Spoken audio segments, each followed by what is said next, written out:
23절에서 30절까지 120페이지입니다. 한 절씩 교독합니다. 너는 조각목으로 상을 만들되 길이는 2규빗, 너비는 1규빗, 높이는 1규빗 반이 되게 하고 그 주위에 손바닥 넓이만한 턱을 만들고 그 턱 주위에 금으로 태를 만들고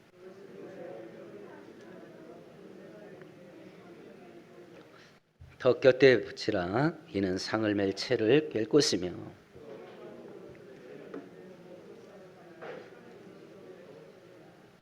너는 대적과 숟가락과 병과 붓는 잔을 만들 때 순금으로 만들며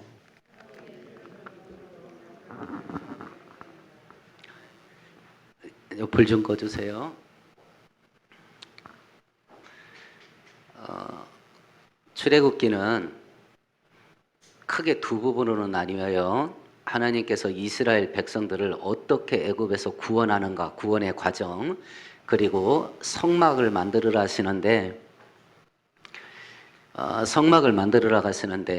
그 성막을 통해서 어떻게 이스라엘 백성들이 하나님 백성으로 살아갈 거냐, 크게 이 두 부분으로 나뉩니다. 그걸 자세하게 나누면 출애굽기를 기록하신 목적은 1번은 하나님께서 하나님의 백성을 어떻게 구원하시는가 하는 걸 알게 하시는 것이고요. 두 번째는 율법을 주심으로 하나님의 백성들은 어떻게 살아가야 되냐, 요걸 알려주시기 위함이고요. 세 번째는 성막을 만들게 하셔서 성막을 통해서 제사 제도를 통해서 어떻게 하나님께 나가고 하나님의 자녀들이 어떻게 하나님과 동행하고 어떻게 하나님과 함께 살아갈 수 있냐, 요걸 알려주시기 위해서 출애굽기를 기록하셔요. 우리가 계속 성막에 대해서 살펴봅니다. 성막을 만들게 하신 이유가 있습니다. 첫 번째는 하나님은 영으로 존재하시기 때문에 눈에 보이지 않아요. 그래서 성막이라는 건물을 통해서 눈에 보이지 않는 하나님이 살아계시고 그분이 우주를 통치하신다라고 하는 것을 확증케 해주는 눈에 보이는 증거물이에요. 두 번째는 그 성막을 통해서 하나님이 하나님 자녀된 우리와 함께 계시다, 동행하신다라고 하는 것을 확증하게 하는 증거물이고, 세 번째는 우리가 보이지 않지만 하나님과 만나고 하나님과 동행하고 교제할 수 있다라는 것을 확증하게 해주는 눈에 보이는 증거물로 준 것이 성막이에요. 근데 이 성막은 예수님을 상징하는 것으로 예수님 당신께서 스스로 말씀하셨어요. 이건 같이 읽어봅시다. 말씀이 육신이 되어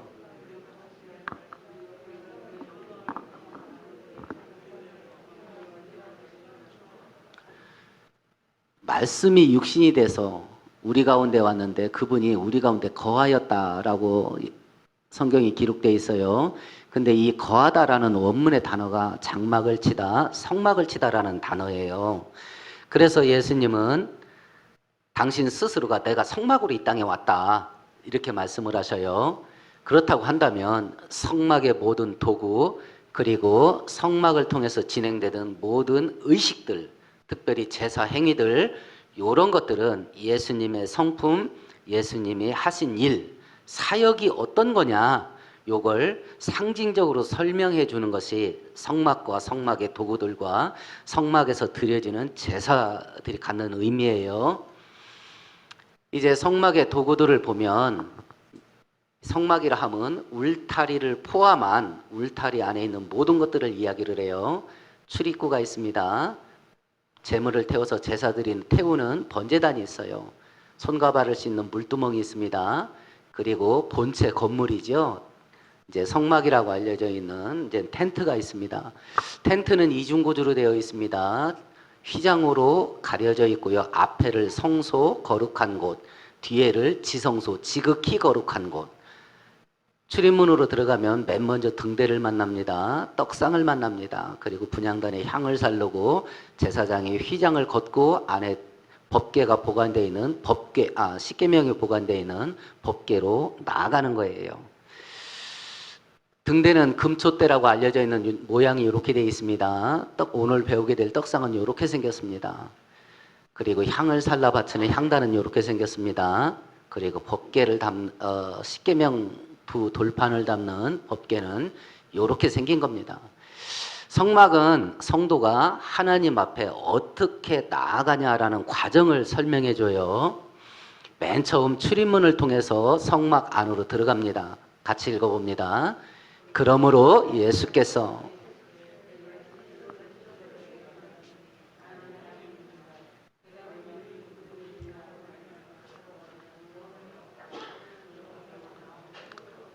예수님께서 하나님께로 나아가는 문이라 이렇게 말씀을 하셔요. 그래서 하나님께 나갈 때 예수님을 통하지 않고는 나갈 길이 없습니다. 그래서 내가 곧 길이요 진리요 생명이니 나로 말미암지 않고는 하나님께 나갈 자가 없느니라 하신 이유가 이거예요. 두 번째는 번제단에서 제물을 태워서 죄를 용서함 받는 제사를 드리는데 이 번제단이 히브리서 9장 같이 읽어봅니다. 율법을 따라 거의 모든 물건이 피로써 죄를 용서하시는 피를 흘리는 장소라고 해서 신약 시대의 십자가를 상징합니다. 그래서 우리가 하나님께 나갈 때 예수라는 출입문을 통해서 십자가에서 돌아가신 예수의 피로 우리의 죄를 씻고 다음 단계로는 물두멍, 손과 발을 씻습니다. 번제단에서 속죄제사를 드림으로 피를 뿌림으로 죄는 용서함 받습니다.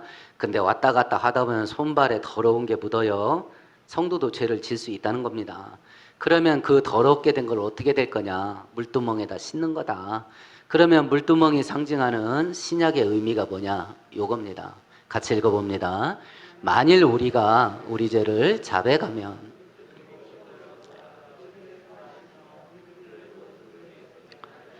회개예요. 회개의 과정을 거치고 다음에 이제 등대로 들어갑니다. 등대는 빛 대신 예수님을 상징합니다. 같이 읽어봅니다. 그 안에 생명이 있었으니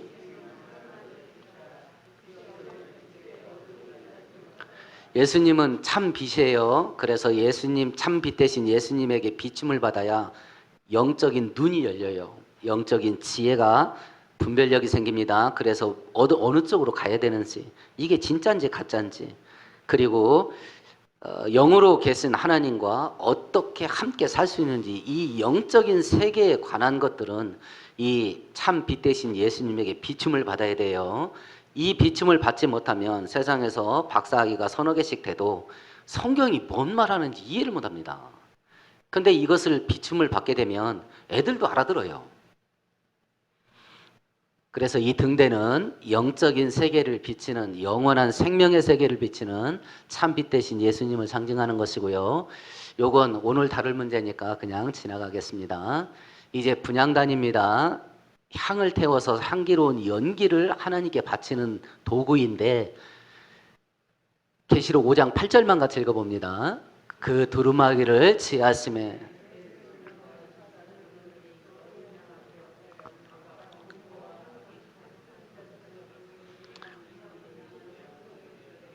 저희 향단도 예수님을 상징하는 것인데, 저희 향단에서 피우는 향기는 성도의 기도랍니다. 그래서 성경 같이 읽어봅니다. 지금까지는 너희가 내 이름으로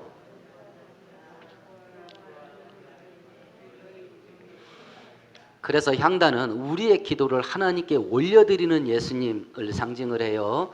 그래서 예수께서도 니네들 기도는 내가 하나님께 올려드려야 돼. 그러니까 하나님께 간구하는 기도 내용을 쭉 다 말하고 맨 나중에 내 이름으로, 예수 이름으로 기도했습니다, 그 말을 꼭 해라 라고 하신 이유가 바로 여기 있는 거예요.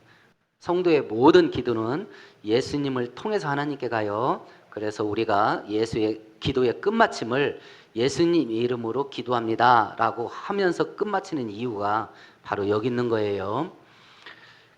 이 성막의 이 그림을 통해서 볼 때에 일반적으로 우리를 하나님 앞에 가장 가까이 데리고 가는 행위가 뭐냐? 기도예요.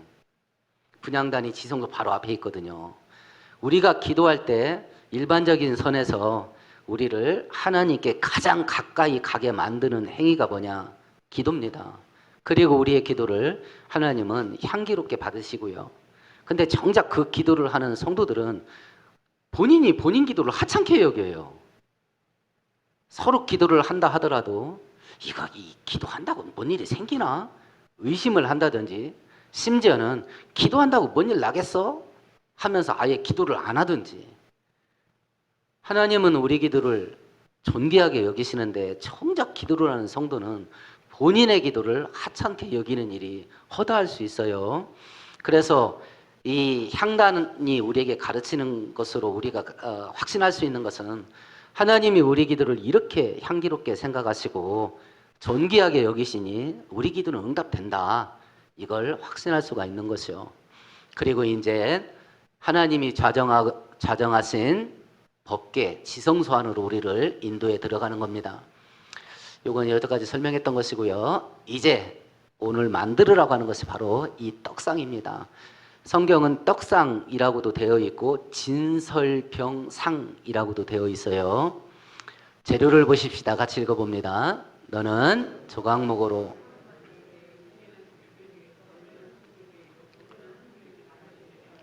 성소 그 텐트 안에 들어가 있는 대부분의 것들은 재료가 조각목이에요. 조각목이 뭐냐? 아카시아 나무 일종입니다. 이건 곧게 우리나라 금강송 같이 그렇게 뻗어 크는 나무가 아니에요. 속된 말로 잡목입니다. 잡목. 그래서 중동 사람들은 이걸 땔감으로 써요.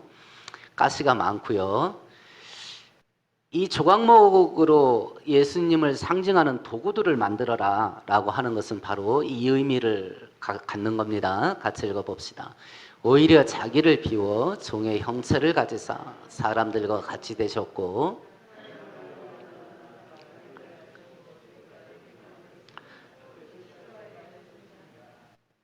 나무는 썩어서 없어지는 속성이 있어요. 그래서 예수님을 상징하는 도구들을 조각목으로 만들어라. 그것도 쓸데없는 조각목으로. 그것은 하나님 대신 예수님이 죽고 썩어 없어질 사람의 모습으로 이 땅에 오신 인간된 예수님을 상징하는 것으로 그렇게 성경학자들은 봅니다. 두 번째 재료는 순금입니다. 조각목으로 만들고 순금으로 도금을 하게 돼 있어요. 순금은 영원히 변하지 않는 속성으로 해서 하나님을 상징하는 그 재료예요. 그래서 예수님은 완전한 사람이고 완전한 하나님입니다. 초대교회 이단 중에 예수님은 사람이 아니고 하나님이다. 이단입니다. 예수님의 사람 되심을 부인했기 때문에 그렇습니다. 반대로 예수님은 사람이지 하나님이 아니다. 이단입니다. 예수님의 하나님 되심을 부인했기 때문에 그렇습니다. 바른 진리는 예수님은 우리와 똑같은 사람이고 예수님은 하나님 본인이시다. 이것이 바른 진리예요. 그래서 우리는 이걸 기대할 수 있게 된 겁니다. 같이 읽어봅시다. 우리에게 있는 대제사장은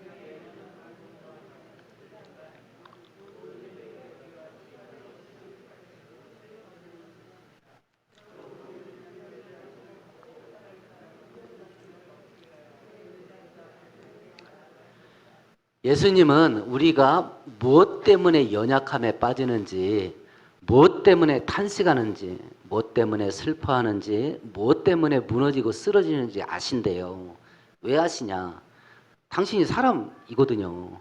그래서 사람 형편을 당신은 아는 거예요. 당신이 사람이니까. 호라비 마음은 호라비가 안다 그래요. 부자는 가난한 자의 마음을 몰라요. 이번에 그 국토부 장관 그 후보되는 변모 씨가 있죠. 그 사람이 아니 왜 밥을 사 먹지 왜 그렇게 먹냐고 이렇게 그런 얘기까지 하잖아요. 가난한 사람 형편을 모르는 거예요. 그런데 예수님은 우리의 연약함을 그대로 안다는 거예요. 왜 그러냐? 당신이 사람이기 때문에 아신다는 거예요. 근데 16절을 해주신다는 거예요. 때를 따라 돕는 은혜를 준다는 거예요. 내가 필요한 은혜라면 뭐든지 준다는 거예요. 그러면 16절을 할 수 있으려면 뭐가 있어야 되냐면 능력이 있어야 돼요. 저는 여러분 돈 없는 거 안타깝고 돈만 있으면 도와주고 싶어요. 근데 못해요. 돈이 없어서. 15절은 인간미가 있는 사람은 누구든지 할 수 있겠습니다. 수상집에 가서 같이 울어줄 수 있어요. 유족들과 똑같은 고통으로 같이 울어줄 수 있습니다. 근데 유족들에게 진짜 위로가 뭘까요? 진짜 위로. 죽은 사람에게 진짜 위로가 뭐예요? 소경을 보고 네 진짜 힘들겠다 사는 거 안타깝게 여겨줄 수 있습니다. 근데 소경에게 주는 진짜 위로가 뭘까요? 눈 뜨는 거예요. 죽은 자에게 진짜 위로는 살려내는 것이고, 그건 누구만 할 수 있어요? 전능자만 할 수 있죠. 그래서 그게 16절이에요.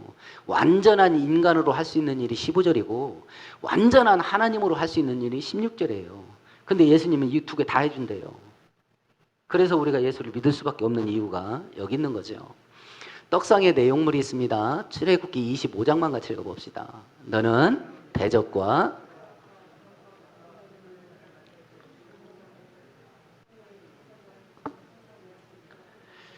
레위기 24장에는 정결한 유향을 담는 그릇을 놓으라고도 기록되어 있어요. 이거 떡상을 확대하면 이렇게 되어 있습니다. 떡을 6개씩 두 줄로 하나님께 바치는 것이고요. 떡을 담는 접시가 있습니다. 그 각 떡 위에 유향을 담는 접시가 그릇이라 합시다. 유향을 담는 그릇이 있고요. 포도주를 담는 물병입니다. 병입니다. 그리고 포도를 담는 잔이 있고요. 요걸 만들어라 한 겁니다. 요게 내용물이고, 내용물은 많지만 제일 중요한 것은 떡 12개입니다. 떡 12개. 그래서 이 상의 이름이 떡상이에요. 엄밀하게 말하면 빵입니다. 일주일에 한 번씩 교대해요. 안식일 날. 중동의 사막 기후의 떡빵은 습기가 없는 딱딱하게 완전히 건조된 빵이에요. 그래서 상하지 않습니다. 지금 이건 우리 제과점 빵같이 이렇게 만들어 그 사진을 찍어놨는데 원래는 빵입니다. 빵, 떡이 아니고 빵이고 완전 건조된 빵입니다. 완전 건조된 빵. 그래서 이 떡상의 내용물이 여러 가지지만 가장 중요한 건 떡입니다. 떡 12개. 그렇다고 하면 이 떡이 갖는 의미가 뭐냐라고 하는 걸 살펴볼게요. 우리 위에 있는 것만 같이 읽어봅시다. 예수께서 이르시되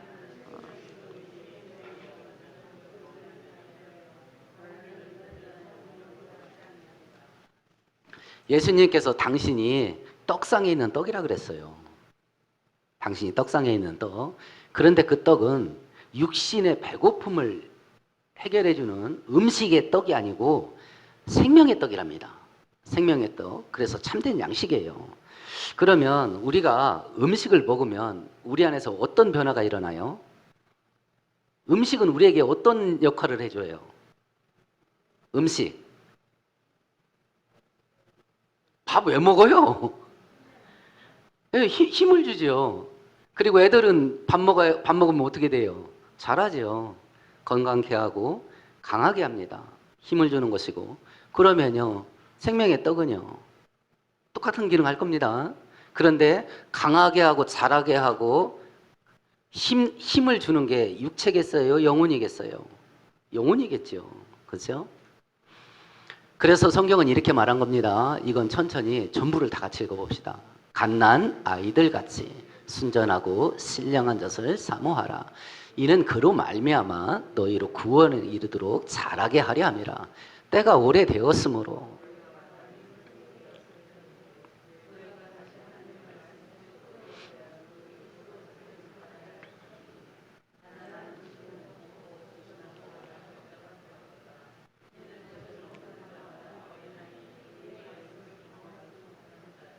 이 음식을 말씀이라고 해석을 했어요. 음식을 말씀이라고 해석을 했습니다. 그래서 첫 번째 해야 될 일은 영적인 양식을 사모해라. 듣고 읽고 배워라. 사모해라. 너희들 영혼 속에 하나님 말씀을 음식으로 밀어 넣어라. 그걸 뭐라겠냐면 사모해라. 우리가 열심을 내야 된답니다. 열심을 내야 된대요.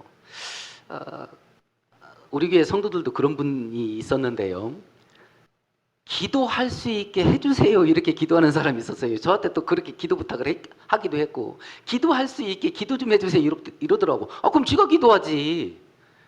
기도할 수 있게 기도해. 기도할 수 있게 기도해 주세요. 근데 성경은 우리 보고 기도하라고 했거든요. 뭘 바라는 거예요 대체? 그럼 만일 기도할 수밖에 없는 일이 터지면 어떤 일이 터질지 아세요? 요단강 절반은 건너가야 됩니다. 평소에는 기도를 안 해. 그래서 마음의 소원이 하나님이 기도하게 해주셨으면 좋겠어요. 이게 기도 제목이에요. 그러면 기도를 할 수밖에 없는 일이 생기면 뭔 일이 터지겠냐고. 요단강 건너가는 거예요. 그러면 음에 뜨거라 하고 기도하겠죠. 누구 하나 죽어나가는 겁니다. 망해 나가는 거고. 근데 성경은 우리 보고 하랍니다. 하래요. 그러니까 성경 읽고 듣고 배우고 묵상하고 암송하고 이런 일을 하랍니다. 그런데 성도들은 두 부류로 갈라진대요.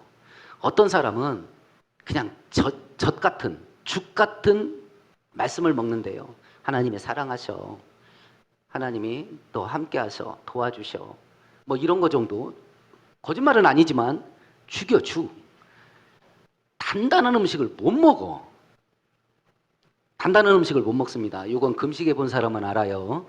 금식을 하고 처음엔 죽을 먹습니다. 죽을 먹으면 배는 안 고파요. 근데 힘이 안 나.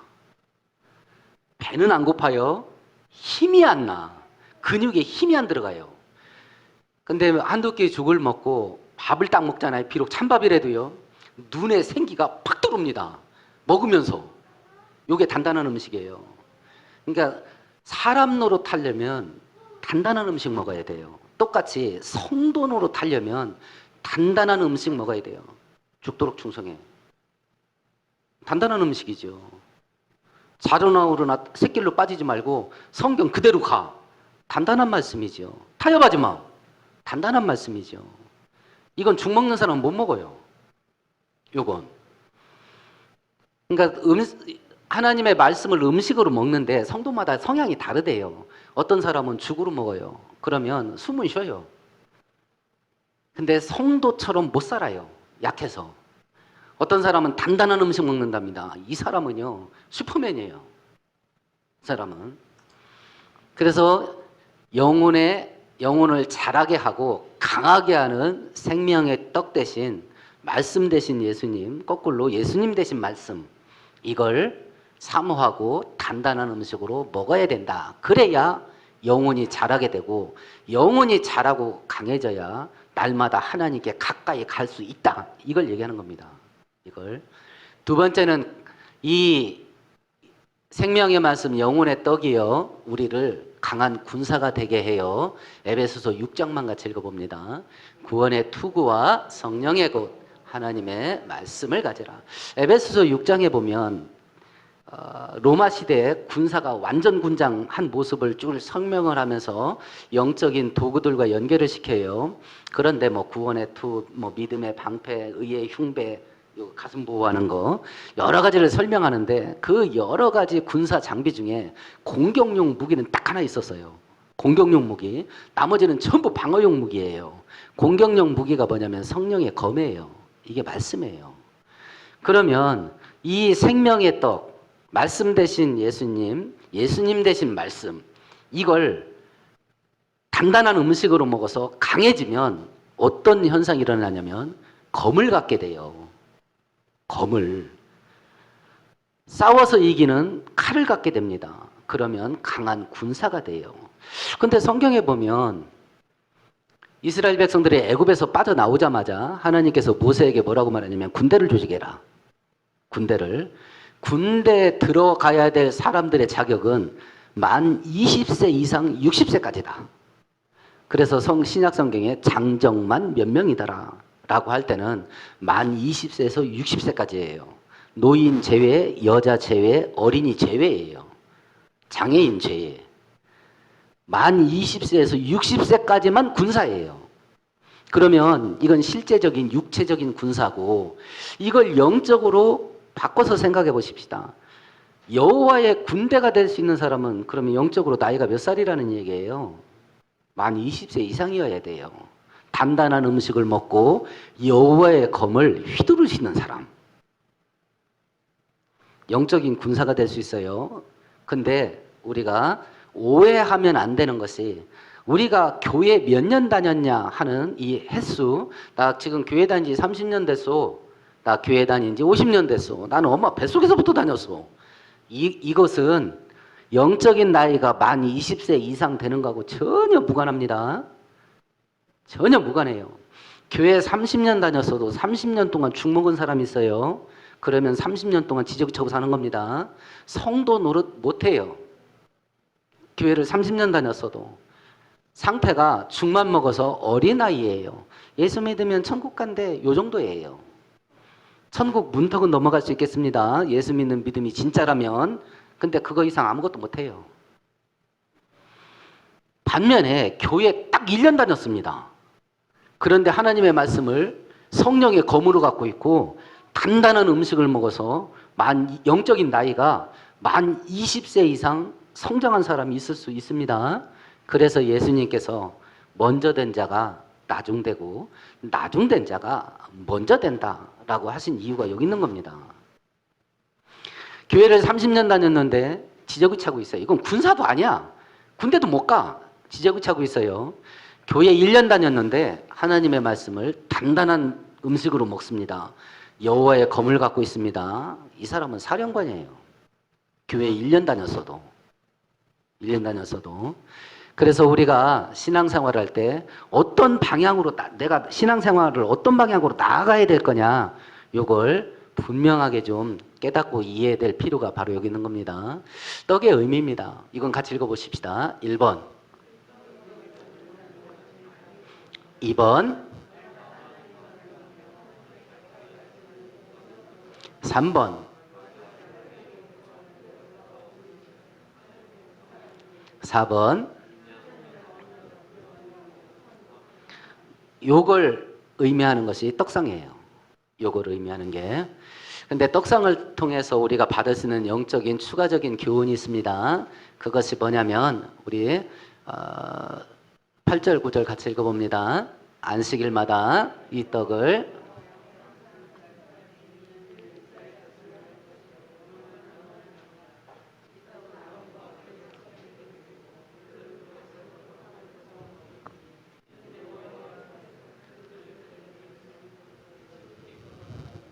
순서를 봐요.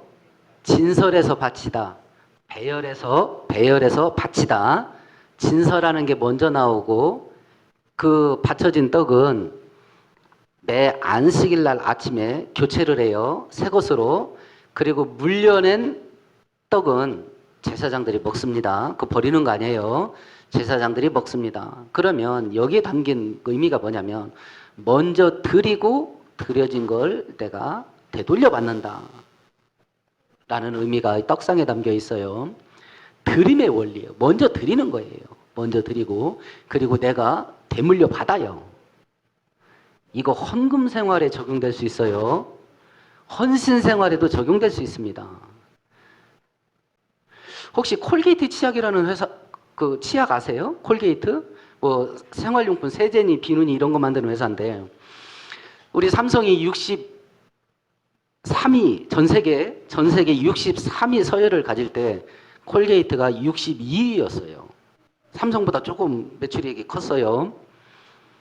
근데 그 콜게이트 창업자가 11조를 어떻게 한지 아세요? 10에 9조를 했어요. 10개 중에 9개를 하나님께 바치고 본인이 하나 갖고 살았습니다. 그런데도 세계 62위의 회사를 만든 거예요. 대박입니다. 근데 모든 성도가 이렇게 살았냐? 아닙니다. 그 사람 한 사람만 살았어요. 그렇게 10에 9을. 기독교 역사 2000년 가운데 10에 9을 드린 사람 그 사람 하나예요. 그럼 나머지 소득의 11조 한 사람은 잘못된 건 아닙니다. 그것도 잘한 거예요. 떡상이 우리에게 주는 건 드림의 원칙이에요. 드려지고 되돌려 받습니다. 그런데 이 되돌려 받는 양이 얼만큼이냐면 12개를 받아요. 성경에서 3, 7, 12는 완전 숫자라 그랬지요. 돌려받는 숫자가 충만한 거예요. 12개를 드립니다. 온전한 걸 드리는 거예요. 되돌려받는 것도 충만한 걸로 되돌려받아요. 그걸 의미하는 게 이겁니다. 같이 읽어봅시다. 다 배불리 먹고 남은 조각을.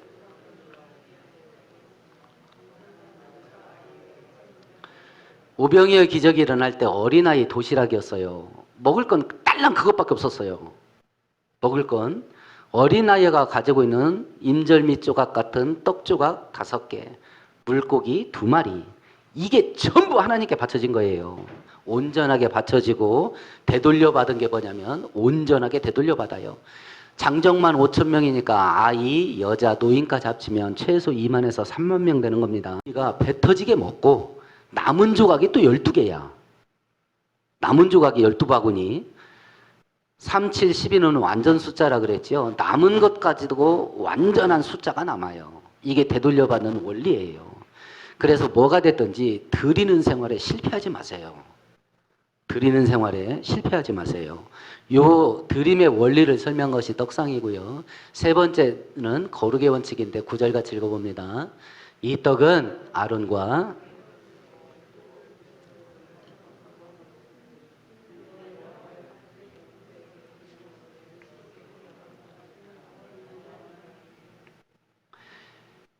누가 먹냐면 제사장이 먹습니다. 어디서 먹냐면 거룩한 곳에서 먹습니다.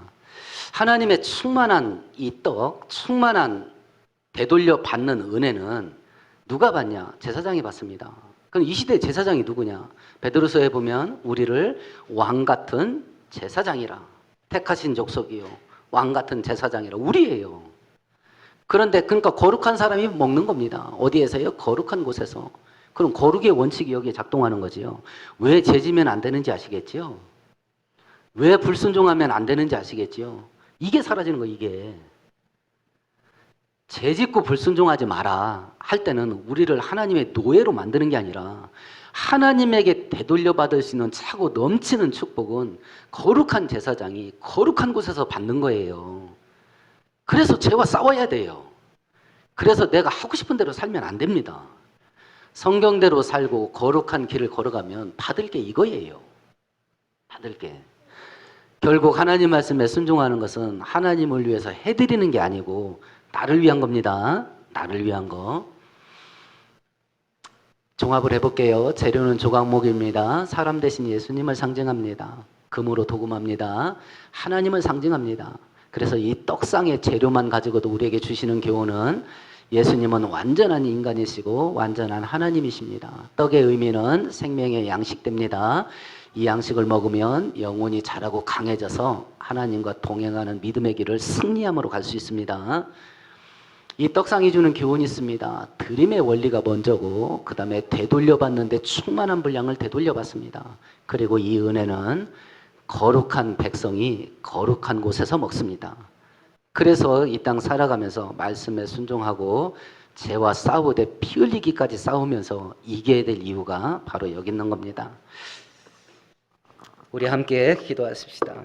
하나님 아버지, 오늘도 말씀 가운데 우리가 신앙생활을 어떻게 해야 되고 특별히 생명의 양식 되신 이 하나님의 말씀을 어떻게 받아야 되는지 깨우쳐 주신 감사합니다. 우리가 말씀대로 살면 우리 인생 가운데 크고 위대한 역사들이 있게 될 겁니다. 그 축복은 말씀대로 해본 사람, 성경대로 된다는 걸 믿은 사람만 경험하게 될 겁니다.